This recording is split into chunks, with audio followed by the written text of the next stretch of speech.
Yeah, so I mean, most of what we've been talking about in terms of marine protection so far has been passive, right? Like you just kind of put a boundary around an area and say, let's stop doing X kinds of fishing in this area. And where that works, but I would argue that it's relatively slow.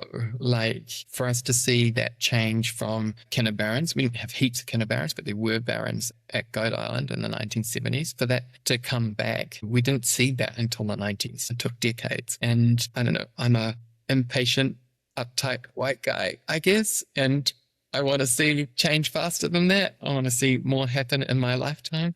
So where we've got Kinner Barrens in the Gulf around these high protection areas, I think there's going to be quite a bit more active management. We're not just going to wait for those skinny, starving kinner to grow old and die out, or wait for crayfish and snapper to come into those areas and grow up big enough to be able to eat them. I think there's going to be a lot of more what we call active restoration, and that will involve culling the kinner.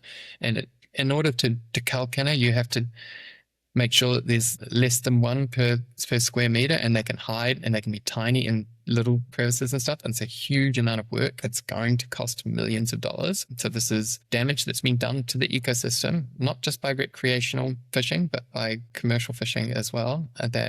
We're now going to have to use public and philanthropic money to restore, because we're impatient.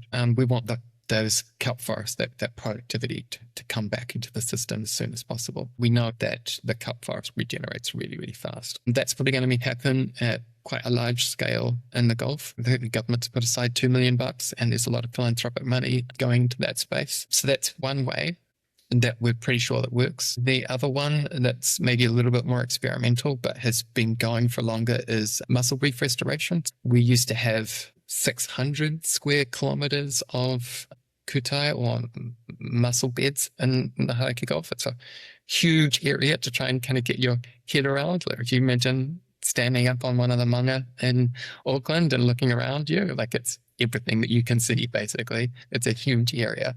And we fished them to death. We trawled them all out. Reached them all out, I should say. And that started in the 1920s and sort of finished in the 1960s. And we basically fished it to collapse. There were some reports in the 1950s, I think, where they were kind of concerned about it. And they went, oh, what should we do? Like the mussels aren't coming back. And so they went, oh, let's drench them some more to kind of stimulate it. Just such boneheaded thinking, eh? And then what happened is, once they'd basically committed ecocide and taken out all of the habitat in the Hauraki Gulf, they went south down to Marlborough and took out everything down there.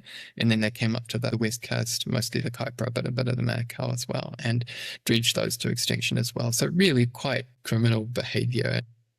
I get a bit upset thinking about it, but it's just like such a huge loss, and it was just so boneheaded.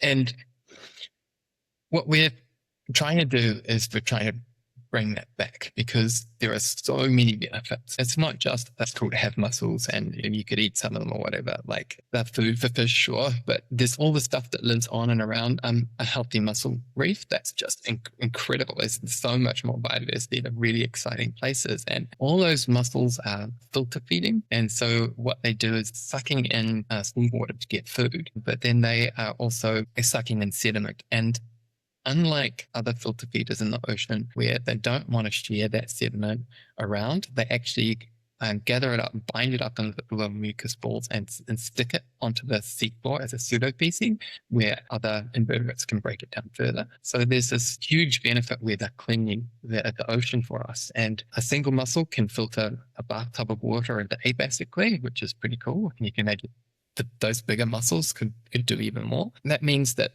the whole, like, I don't know if you know the further Thames, but it's a very degraded, huge area of water that's quite smashed at the moment, that used to have all of these mussels in it. That whole body of water, the entire thing, could have been filtered in 2 days with the mussel beds back there. And we've got basically no mussels left now. Like, it's not getting cleaned. So at the same time as removing the ocean's ability to clean itself, we were also just throwing all of this sediment and stuff in it. So really quite disappointing. And there's a bunch of scientists and iwi and community that have been working to restore these beds. I've been working on it since 2013 or something.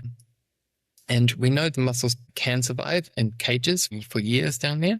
And there are some of the beds that we first put down in 2014 are still going today, but they're definitely not what we put in. Like there's quite a few losses. And so we're really trying to figure out how to take mussels from the aquaculture industry, put them down on the seafloor, and have them not just survive, but grow and spread out so that we can rebuild that 600 square kilometers of Kutai Reef again. That would be amazing. So that's the sort of second way. It was a long explanation, sorry. Second way that we're restoring the ocean.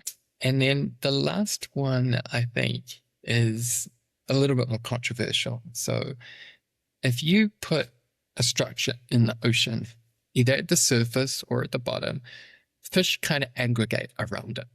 They like it. You're creating kind of homes or habitat and complexity. And when we're designing marine protection areas, we do look for complex habitat and go, okay, those are the best bits to protect, and that's where the most biodiversity is. And so there's a logical argument, which is just like, oh, why don't we just create more habitat, right?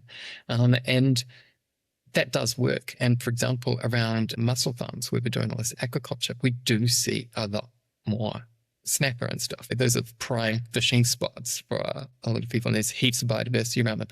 The problem with them is that if you just create these sort of hot spots and then people know where they are, and then people go there and fish them, and the fish are all kind of migrating to those areas, you're basically creating a fish aggregation device. So that's my main criticism around creating artificial reefs, which is a kind of a way to do marine restoration. And so it's just important that any artificial reef you're planning is not fished, basically. And then it's a fine thing to do. And you can potentially create areas where you increase biodiversity above what was even naturally there. You could do the same thing in the high protect. You can't feed fish in a marine reserve, but you can technically, there's no rules against it, in one of these new high protection areas in Hauraki Gulf. So that's another way that you could potentially increase biodiversity. That seems a bit dodgy, just to feed the fish, but you can get 200% biodiversity abundance and stuff in these places. So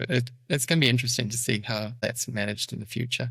So there's space to combine passive restoration of marine reserves with active restoration of creating artificial reefs, introducing mussels, removing kinna, and then allowing complexity and diversity to come back. If we did that, we could almost get compounding benefits that supercharge restoration. Yeah, absolutely.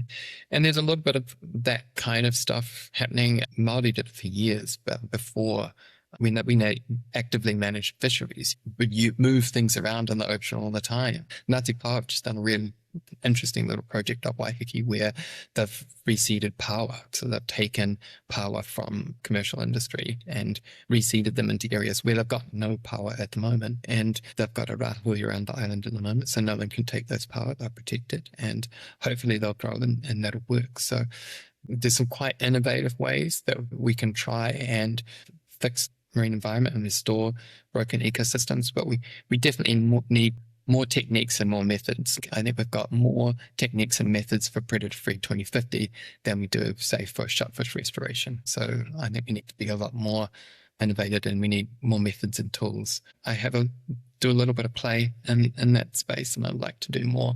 I think there's a lot to be learned in that area.